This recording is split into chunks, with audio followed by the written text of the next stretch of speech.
On day 8, we're up really early because we're heading into the Trasjøren Fjord. As we continue to head through the inside passage, it seems there's a lot of low clouds, and we start seeing some islands.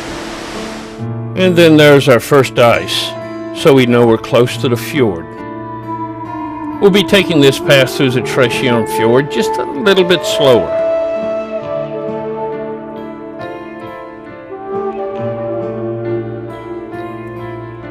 Our first challenge will be at the mouth of the fjord. We'll have to pass over a bar that's only a little bit wider than the ship and maybe 20 feet deeper than the ship.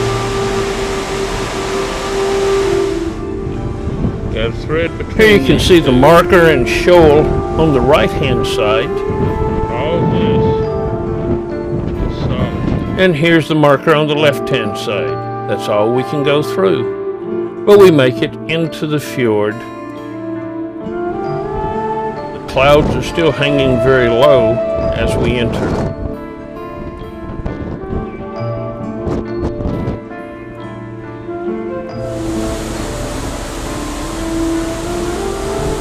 We'll be seeing a lot of ice along our route, and it'll be blue ice. The blue has all the air crushed out of it by the weight of the ice, and so it reflects only blue, not the normal white with the air in it, and there'll be tremendous numbers of waterfalls everywhere.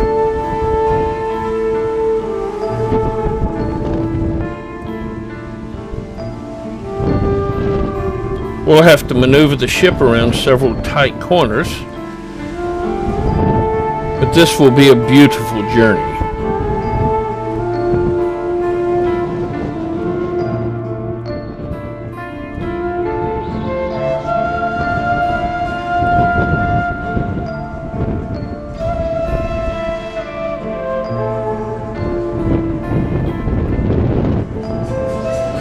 We will be rather close to the walls as we go around some of the turns.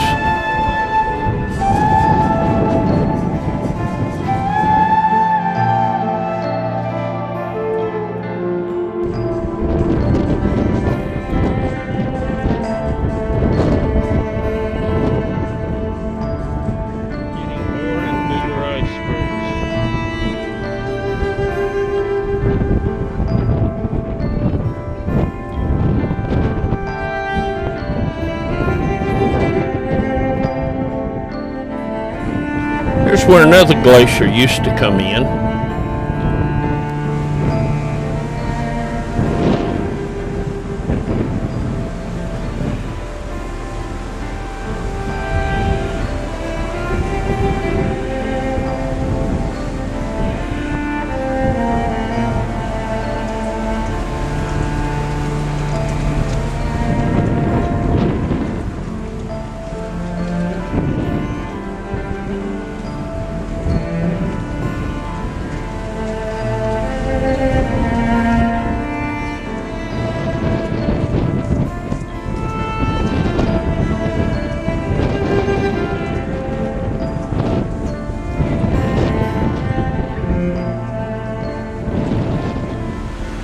And you can see here how the glacier has carved into the rock as it made this turn.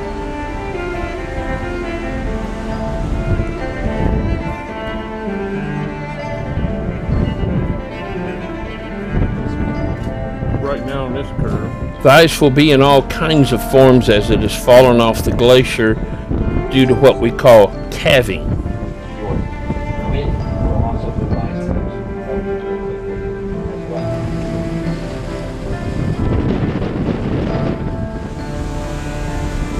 The mountains around us just tower over this tall ship.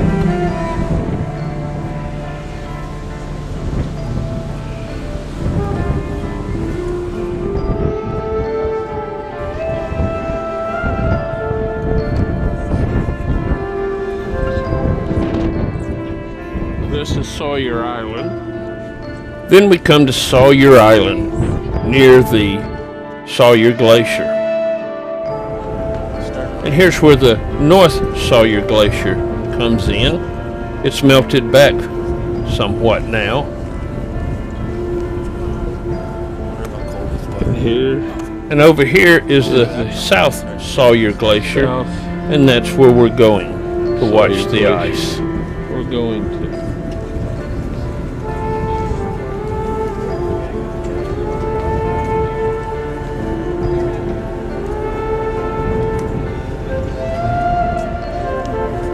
As you can see, the ice is a jumble as it comes down to the water, ever moving.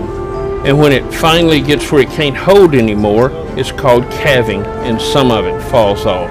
Let's watch and listen to the cracking.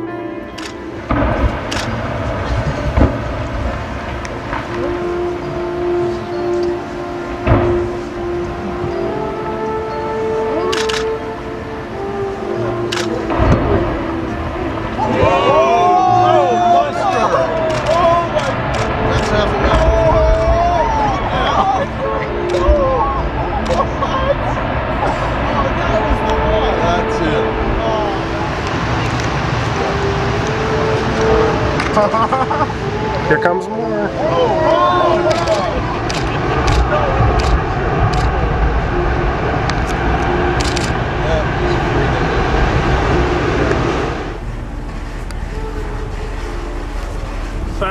This is a North Sawyer Glacier.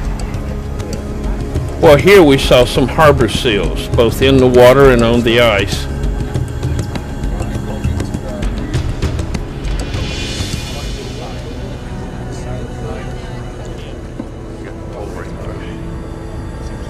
There goes one in.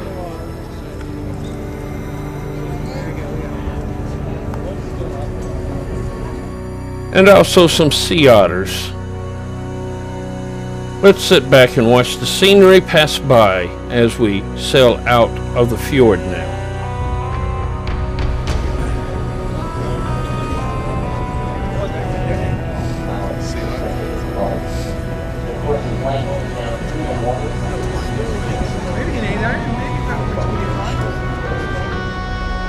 Bald eagle right in the middle on the tree.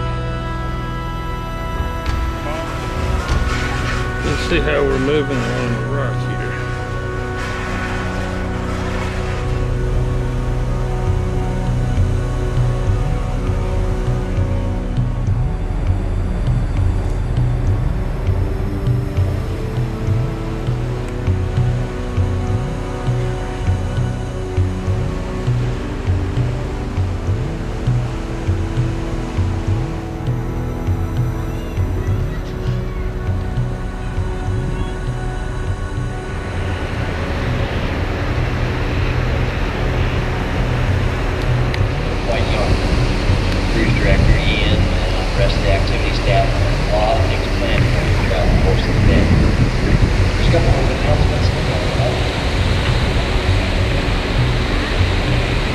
Special thanks to our captain this morning for nudging our vessel in to a position to see the South Sawyer Glacier. And special thanks to you for bringing us to this beautiful vessel.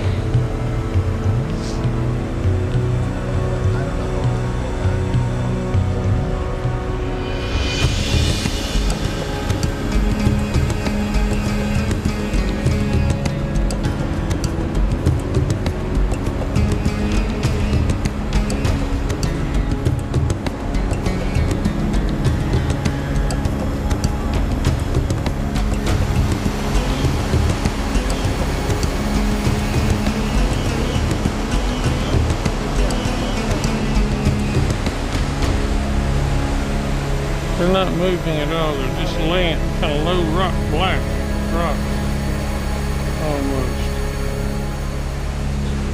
As we were leaving the fjord, way in the distance, we could see a couple of grizzly bears on the coast. But I was only able to get them very shakily, and this is the best I could do.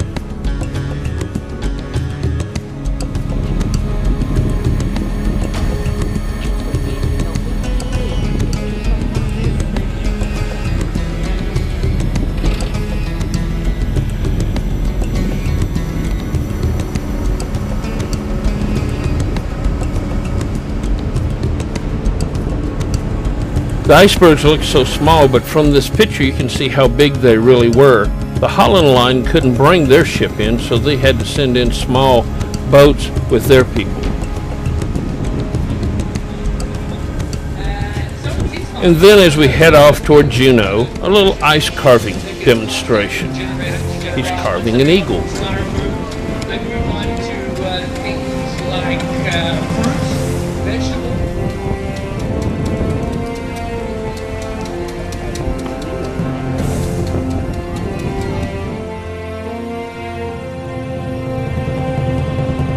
As we leave the fjord, the low clouds come back in. We were thankful for the good visibility while we were there.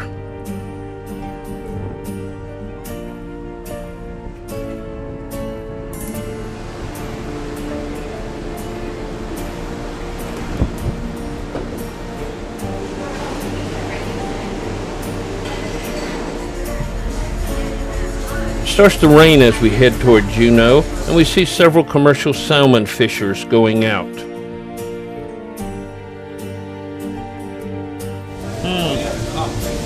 As we near Juneau, 2 armed Coast Guard patrol boats will go with us in. I'm not sure if they're to protect us or to protect the city.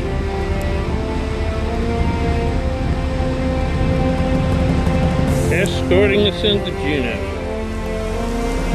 There are already 3 other cruise ships in the port when we arrive, so we'll have to park out in the bay and tender in. This is on the opposite side of the channel from Juneau, reached by bridge.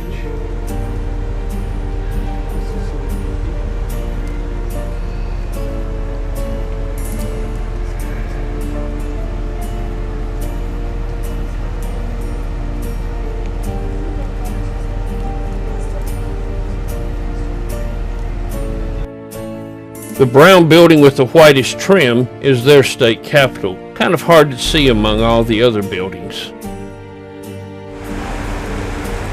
And there's the airport. Well, at least the seaport. They do have an airport also.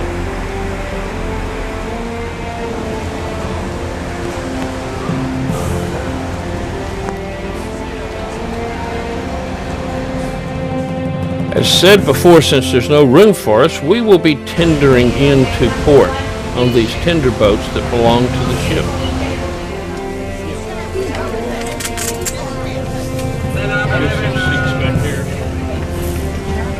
Security Society, copy.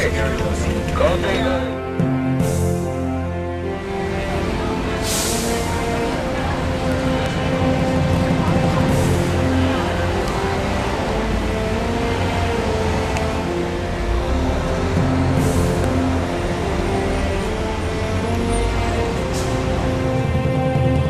Once on shore, we see City Hall across the street, but we're waiting on a bus to take us on our excursion. That is the Alaska State It's so Capitol bad and building. rainy we can't see hardly It is the anything as second we drive ugliest through state the city. The windows are fogged up on the bus, but we're headed out to the Mendenhall Glacier on this route. Behind the green trees, the prices are actually listed right there. The white marker at the bottom of this map shows where we're going. The Juneau Ice Shield is huge and it has 38 glaciers coming off of it. We'll be seeing the Mendenhall Glacier, which is the most easily accessible of them, and we'll be looking at the Visitor Center in the red area. Glaciers are flowing rivers of ice. Snow that falls at the top takes 80 years to get to the bottom, and this is a retreating glacier. When the Visitor Center was built, you could actually touch ice from it.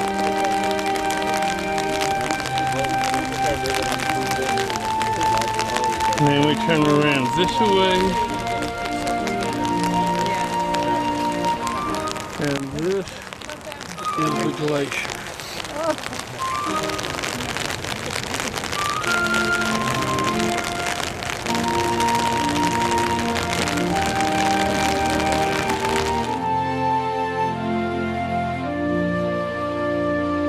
As glaciers flow across the landscape, they leave marks, striations in the rocks, and also boulders that come with them.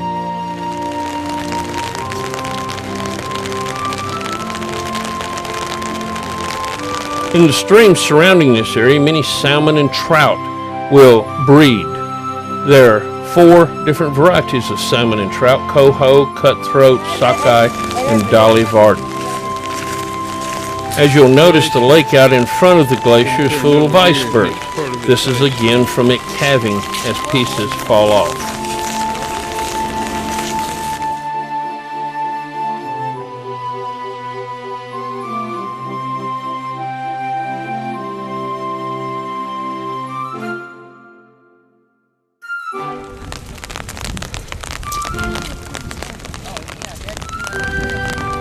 Next, we'll be heading in the rain to Auk Bay to catch our boat for whale watching.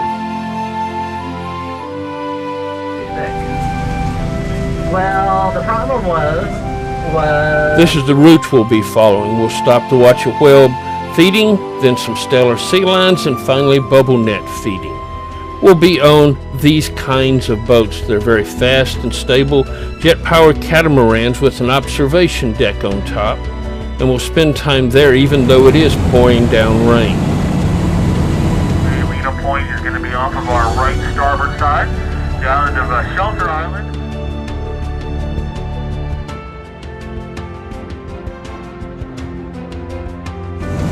Seems salmon fishing must be good right there. We're going to get a lot of salmon fishing. And then our first humpback whale. He's lunge feeding. Let's let Brent Nixon tell you what that means. You got the shrimp going, and you got the fish going, and the whale's going, lunch. And they use their pectoral fins. It's such an amazing thing. Here's a creature down in the southern hemisphere in Australia and New Zealand, they can't do this. But up here, what we found is because of this eclipse pigmentation, they use the black and they'll approach their prey base. They'll start out black and then they'll flash the pectorals white. That's like two spotlights going on underneath the water, and the fish all go, ah! The shrimp all start to school up, and the whale gets a little bit closer, and then it'll flash again and pull the pectoral slightly forward. That drives the food toward the surface, and then the whale will get close to the surface, pull the pectorals forward and up with white facing up, and it's like two spotlights from down below. It drives all the food to the surface where the food can't get away, and it focuses the food 5 feet away right in front of the whale's mouth. Using black and white eclipse pigmentation. It's really quite amazing to watch these animals. They're hardcore hunters. They drive the food toward the surface. And so for us, as we start to understand this creature, here's what we refer to as a baleen whale, a Mysticedia, a mustache whale. And, so this baleen is like your fingernails in its consistency, a carotenoid material. 400, 600 baleen plates hanging off the roof of the whale's mouth, and they'll lunge up through the water surface. Now, their mouth, it's about the same size as that Volkswagen Beetle that we talked about earlier, and they lunge up through the water surface, and all those little fish and shrimp are down inside going, ow, no, ow, no, ow, no. They're about to be eaten by this baleen, or mustache whale. They jam that jaw plate shut and use their 4,000-pound tongue to push the water out through the mustache. That traps all the food on the inside, and then they use that same tongue and lick along the inside, and then swallow through their volleyball-sized throat. That's right. The humpback whale's throat is roughly the same size as your head. 3 stomachs later, they process the food off, mostly as body fats, very small percentage of waste each day, somewhere between 6 and maybe 10 pounds worth of salt. As you can see from this diagram, there are several ways this is done: lateral and also vertical lunge feeding. Ours seems to be doing both.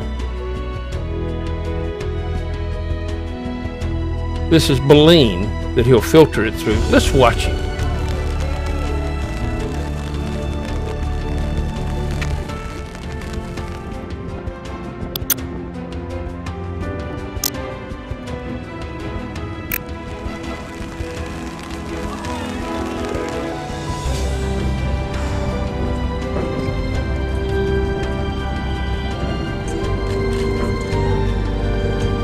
He doesn't have to have tail now.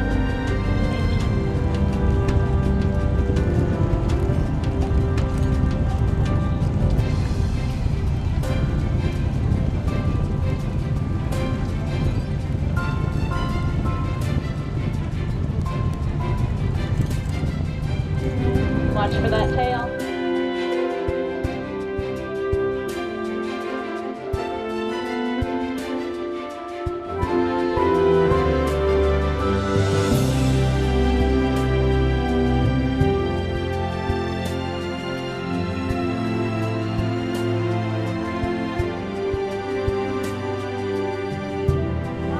It seems the whales are not the only ones out harvesting fish today. We also saw Steller sea lions like we saw in Snow Pass. One wants up on the buoy and will eventually make it.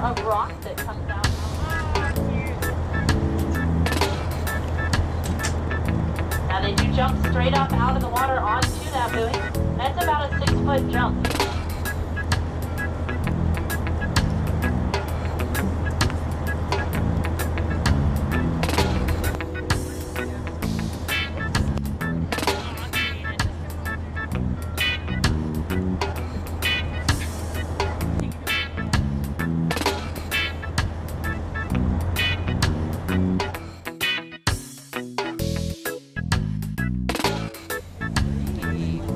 And then we come on a pod of 7 to 10 humpback whales feeding together.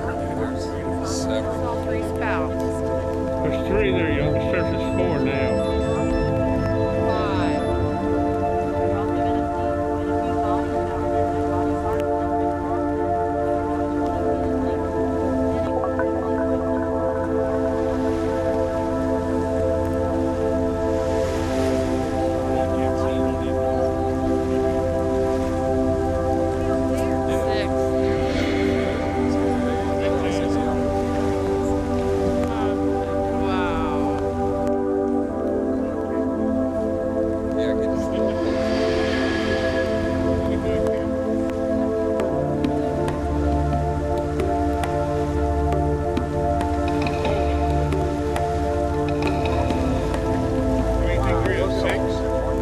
I got 2, 4, 6, 7. I can count right on my screen.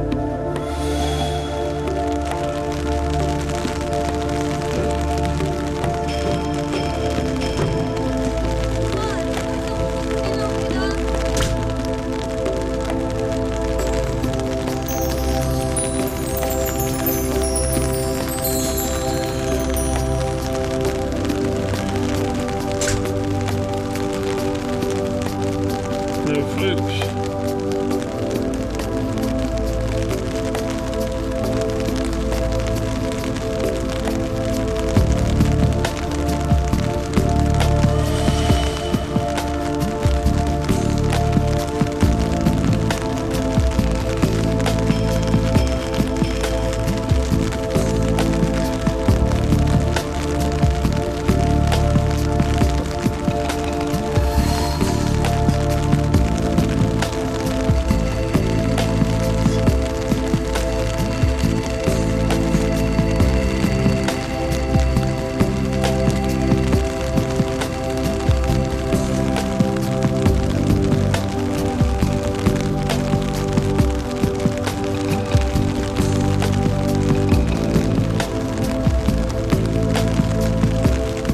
Listen real carefully and you can hear this group as they swim by, rumble and blow. That was amazing.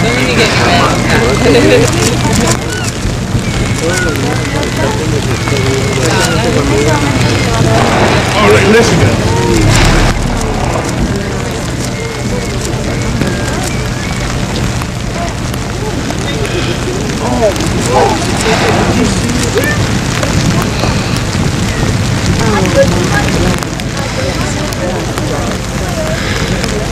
Órale,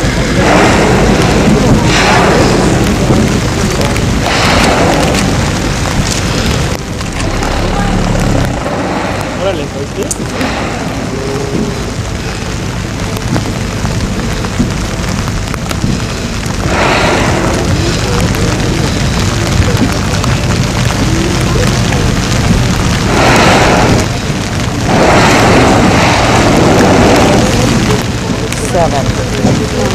Yeah, I see 7. Did you see that? Yes.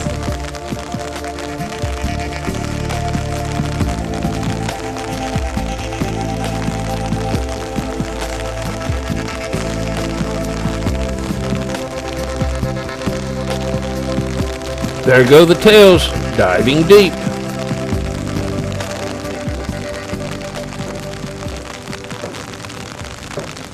Watch real carefully in the center of the picture.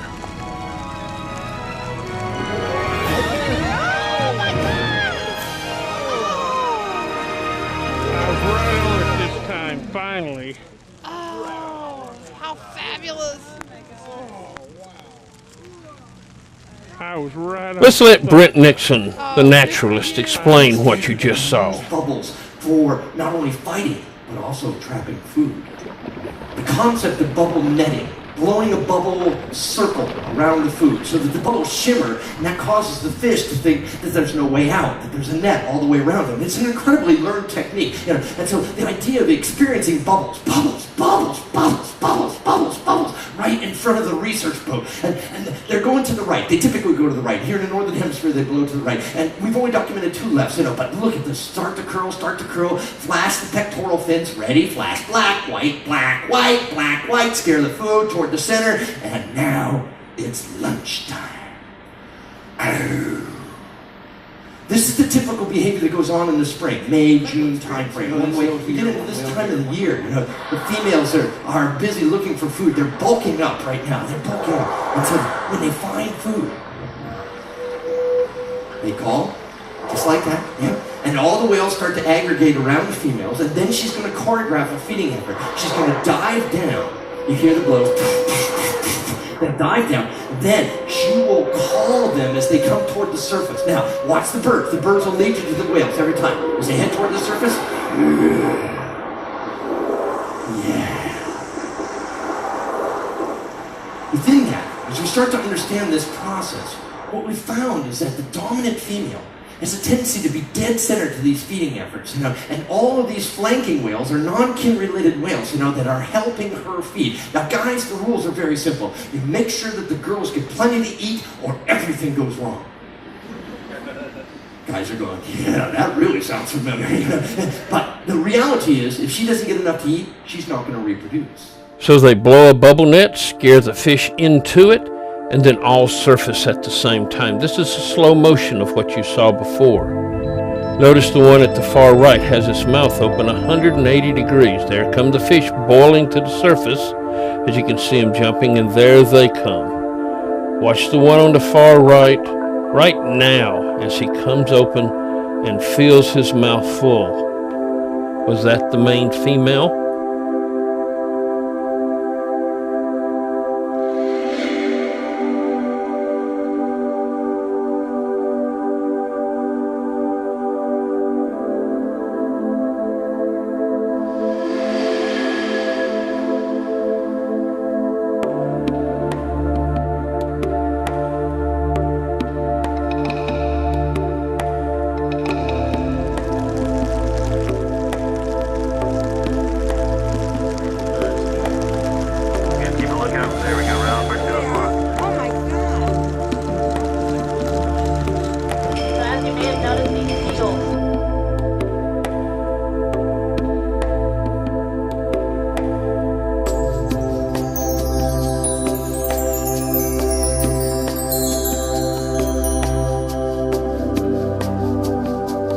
And then, seemingly to top it off, a whale breaches, and then another one.